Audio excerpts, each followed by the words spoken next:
میرے محترم بزرگوں، دوستوں، عزیزوں، شیطان ہمیشہ سے ایک کوشش میں رہا ہے کہ اللہ اور اس کے رسول کی اطاعت کرنے والوں کے درمیان دوریاں پیدا کرے، اور یہ دوریاں بدگمانی کے ذریعے کرتا ہے۔ پہلے بدگمانیاں پیدا کرتا ہے اور پھر کام کرنے والوں میں دوریاں پیدا کرتا ہے۔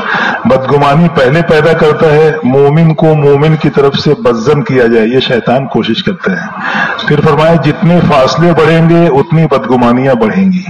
یہ کام تجارت کی طرح ہے، اور اس کی طرف اشارہ کر کے ایسے ایسے اصول بتائے ہیں۔ تجارت یہ ہے کہ اپنے مال کو دوسروں کے سامنے پیش کریں، اپنے مال کو دوسروں کے سامنے پیش کریں اور اپنے مال سے مطمئن کریں۔ بولتے ہیں نا گارنٹیڈ ہے، ایسا ہے ویسا ہے، یہ فلاں کمپنی کا ہے۔ یعنی تاجر کس طریقے سے اپنے مال کو پیش کرتا ہے اور گاہک کو کس طرح مطمئن کرتا ہے، ایسے ہم کو بھی اپنا کام لوگوں کے سامنے پیش کرنا چاہیے، اس کے فوائد اور اس کے منافع۔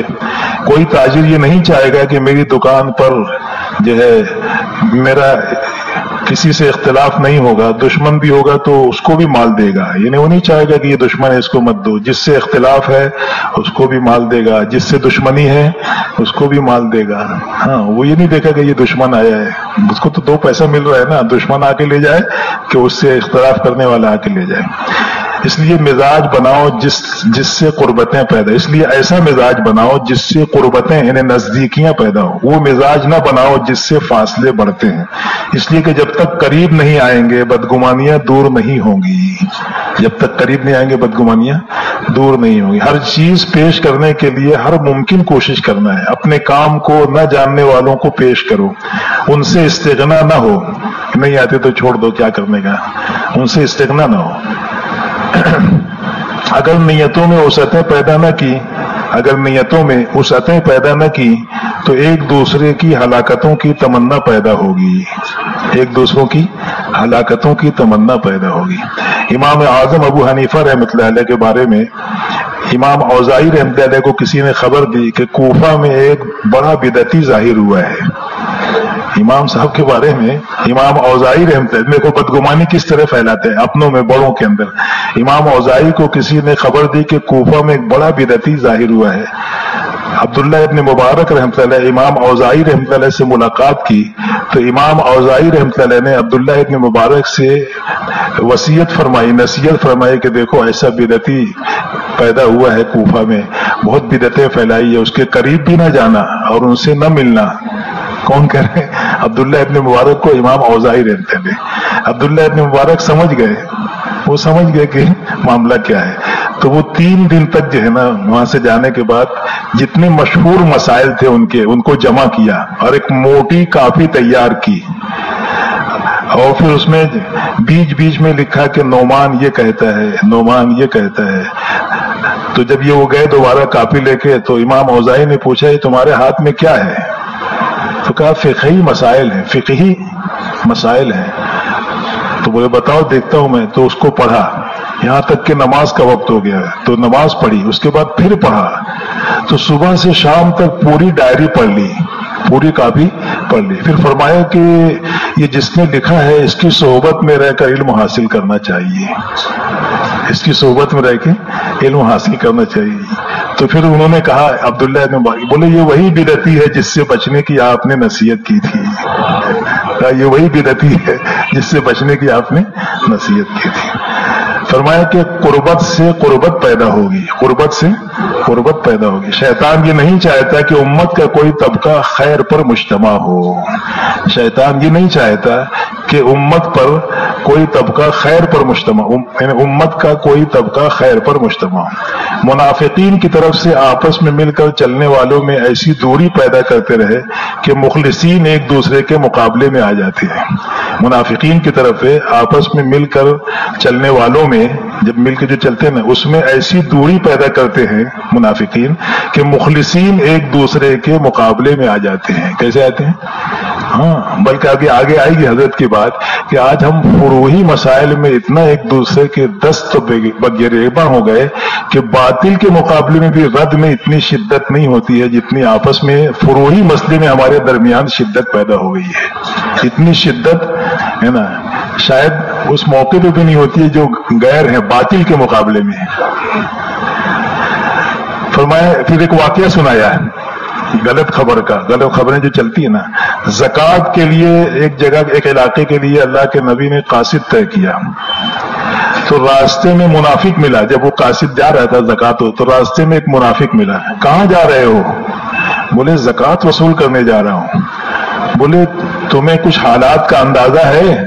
کچھ حالات کا بھی اندازہ ہے؟ دیکھو کیسے بدگمانی کرتے ہیں. بولے وہ تمہیں قتل کر دیں گے، وہ سب باہر نکل گئے ہیں، تم کو قتل. حالانکہ وہ اس لیے نکلے تھے کہ وہ نبی کا قاصد آ رہا ہے، استقبال کے لیے وہ لوگ نکلے تھے، استقبال کے لیے. اور منافق اس کو اس طرح پیش کر رہا ہے کہ سب انتظار میں، تم جیسے ہی جاؤ گے نا تم کو قتل کر دیں گے.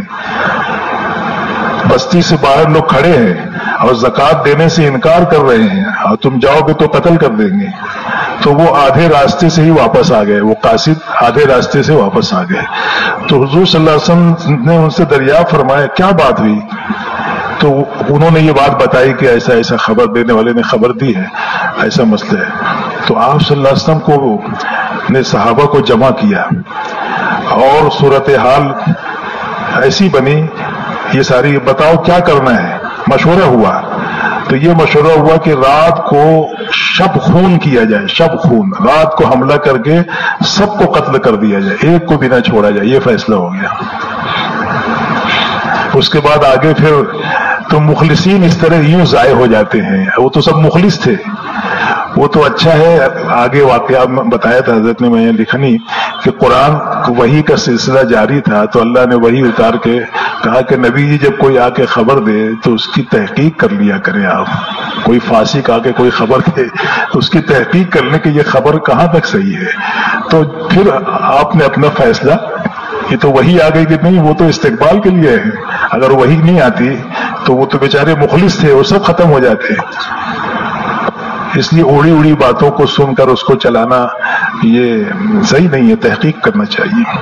کسی کو غیر مخلصین اس طرح یوں ضائع ہو جاتے ہیں. کسی کو غیر سمجھ کر اپنا بنانا مشکل ہوتا ہے.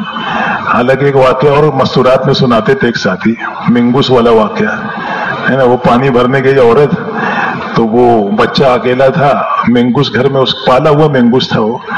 تو جب وہ نکلنے لگا اور یہ ادھر سے گئی تو اس کا منہ خون سے رنگین تھا منگوس کا. تو یہ سمجھی کہ میرے بیٹے کو اس نے جو ہے زخمی کیا، مارا. تو وہ جو وزندار چیز تھی نا وہ اس کو اوپر رکھ کے وہ منگوس کو مار دیا. جب اندر گئی تو دیکھا سانپ مرا پڑا ہے. تو بدگمانی سے منگوس کو، حالانکہ تو وفادار تھا، اس نے سانپ کو مار کے بچے کو بچایا اور یہ اس کو مار دی عورت نے. تو بدگمانی سے بچنا چاہیے. کسی کو غیر سمجھ کر اپنا بنانا مشکل ہوتا ہے. اچھا یہ بھی ایک ذہن ہوتا ہے، وہ تو نہیں آئے گا، بولے ادھر چلا گیا. تو کسی کو غیر سمجھ کر اپنا بنانا مشکل ہوتا ہے. تو یہ بتانا کہ بنی مستلق کو ہلاک کر دیا جائے، یہ وہ بنی مستلق کے لوگ تھے وہ. تو فاسق کوئی خبر نہ آئے تو تحقیق کر لینا تاکہ فاسق کا فسق ظاہر ہو جائے. پھر آگے فرمایا کہ وہ ایسے بزرگ کی شکل میں آئے گا خبر دینے والا. بولے میں اس کی شکل سے تو جانتا ہوں لیکن نام نہیں جانتا. بولے نام، وہ جو بات دیا تھا اس کی شکل سے جانتا ہوں. تو حدیث میں اس کی وضاحت آئی ہے کہ وہی شیطان ہے. وہی کیا ہے؟ وہ شیطان ہے. حضرت صفیہ رضی اللہ تعالیٰ عنہ کا اعتکاف کا واقعہ، آپ اعتکاف میں تھے، حضرت صفیہ رضی اللہ تعالیٰ عنہ آپ سے رات میں ملاقات کے لیے آ گئیں. تو پھر ان کو پہنچانے کے لیے آپ وہاں تک گئے جہاں تک اعتکاف کی حد تھی. تو دو صحابی نے دیکھ لیا کہ کوئی عورت آپ سے مل کے جا رہی ہے. تو شیطان تو انسان کے خون کے ساتھ دوڑتا ہے. تو آپ نے انہیں بلا کر دونوں صحابہ کو از خود وضاحت فرمائی کہ وہ تمہاری ماں تھی جو ملنے آئی تھی.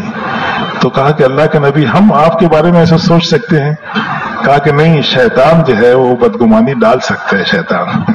تو بدگمانی سے اپنے آپ کو بچاؤ، بدگمانی سے اپنے آپ کو بچاؤ. کسی کے اصلاح کے ارادے سے بھی اس کا تجسس نہ کرو، کسی کی اصلاح کے ارادے سے بھی اس کا تجسس نہ کرو. پھر تم غیبت سے بچ نہ سکو گے، پھر غیبت سے بچ نہ سکو گے. جہاں افتراق پیدا ہوگا وہاں غیبتیں چلیں گی، جہاں افتراق پیدا ہوگا وہاں غیبتیں چلے گی. یہ غیبتیں نیکیوں کو جلا کر راکھ کر دیتی ہیں. یہ غیبتیں نیکیوں کو جلا کر راکھ کر دیتی ہیں۔ حسد اور غیبت سے اعمال نامے نیکیوں سے خالی ہو جاتے ہیں۔ حسد سے اور غیبت سے اعمال نامے نیکیوں سے خالی ہو جاتے ہیں۔ ان کی نیکیاں دنیا ہی میں ختم ہو جاتی ہے، آخرت میں لے جانے کا سوال ہی نہیں، دنیا ہی میں ان کی نیکیاں خاکستر ہو جاتی ہے، ختم ہو جاتی ہے، جل کر راکھ ہو جاتی ہے۔ اللہ ہم سب کی حفاظت فرمائے غیبت سے بھی اور حسد سے بھی۔ آگے فرمائے کہ حقوق العباد، نیکیاں ساتھ رہتی ہیں، اگر حقوق العباد ادا نہیں کیا تو نیکیاں تو ساتھ رہے گی مگر آخرت میں ختم ہو جائے گی، یعنی حسد غیبت سے تو دنیا میں ختم ہو جائے گی، اور اگر کچھ بچا کر لے بھی گیا اور حقوق العباد کو ادا نہیں کیا تو یہ حقوق العباد والے اس کی جو بچی ہوئی نیکیاں وہ لے کے چلو ایک دم خالی ہو جائے گا۔ اسی کو مفلس کہا اللہ کے نبی نے، میری امت کا مفلس یہ ہے۔ اب ڈرائیور کے لیے آ گیا، ڈرائیور لوگ سن لیں، گاڑی چلانے والے، حضرت گاڑی نہیں چلاتے لیکن مثال بہت اچھی دی حضرت، کیا فرمایا کہ ڈرائیونگ کا کمال یہ نہیں ہے کہ خود خطا نہ، ڈرائیونگ کا کمال یہ نہیں ہے کہ خود خطا نہ کرے، بلکہ ڈرائیونگ کا کمال یہ ہے کہ دوسرے کی غلطی سے اپنے آپ کو بچائے، یہ ڈرائیونگ کا کمال ہے، سمجھے؟ ڈرائیونگ کا کمال یہ نہیں ہے کہ خود خطا نہ کرے بلکہ دوسروں کی غلطی سے اپنے آپ کو بچائے، یہ ڈرائیونگ کا کمال ہے۔ اکثر حادثات ایسی ہوتے ہیں، وہ تو صحیح چل رہا تھا، سامنے والا ہے نا مار دیا لا کے بولے۔ ہمارے یہاں کسی بات کا کوئی جواب نہیں ہے، بس اس کو پکڑ لو، حضرت نے کہا ہمارے یہاں کسی بات کا کوئی جواب نہیں ہے، بس اس کو پکڑ لو۔ اس پہ سے ایک بات یاد آ گئی، مولانا الیاس صاحب نور اللہ مرقدہ کے زمانے میں دو بڑے چوٹی کے علماء سید ابو الحسن علی ندوی رحمۃ اللہ علیہ اور مولانا منظور احمد نعمانی رحمۃ اللہ علیہ، حالانکہ بعد میں حضرت شیخ نے تبلیغی جماعت پر اشکالات کے جواب سے کتاب لکھی ہے جو بہت جامع کتاب ہے، پڑھنا چاہیے۔ اب تو خیر وہ سب اشکالات بھی رفع ہو گئے کام کی برکت سے۔ تو ان دونوں نے بڑے حضرت سے کہا کہ آپ اگر کہیں جو کام سے متعلق لوگ اشکالات کرتے اس کا ہم جواب لکھیں، کیا لکھیں؟ جواب۔ ہم بڑے عالم تھے، لکھنے کی استعداد تھی، لکھ سکتے تھے، یعنی اینٹ کا جواب پتھر سے دینے کی صلاحیت رکھنے والے علماء تھے یہ۔ تو حضرت نے کہا کہ تم جواب لکھو گے تو وہ جواب الجواب لکھیں گے پھر اس کا جواب وہ لکھیں گے، تو یہی کرتے رہو گے، کام کرتے رہو، کیا کرتے رہو۔ اور ہمارے مولانا محمود صاحب فرمایا کرتے تھے کہ دو زندگی ہوتی تو ایک زندگی میں لوگوں کے اشکالات اور اعتراضات اور سوالوں کا جواب دیتے اور دوسری زندگی میں دعوت کا کام کرتے۔ تو زندگی ایک ہی ہے، کام کرتے رہو، اور کام ہی سوالوں کا جواب ہے، کام ہی سوالوں کا جواب ہے۔ یہ ہمارے یہاں کسی بات کا کوئی جواب نہیں ہے، بس اس کو پکڑ لو، یہ حضرت نے کہا بس اس کو پکڑ لو۔ جتنا اعتراض دائی پر بڑھتا ہے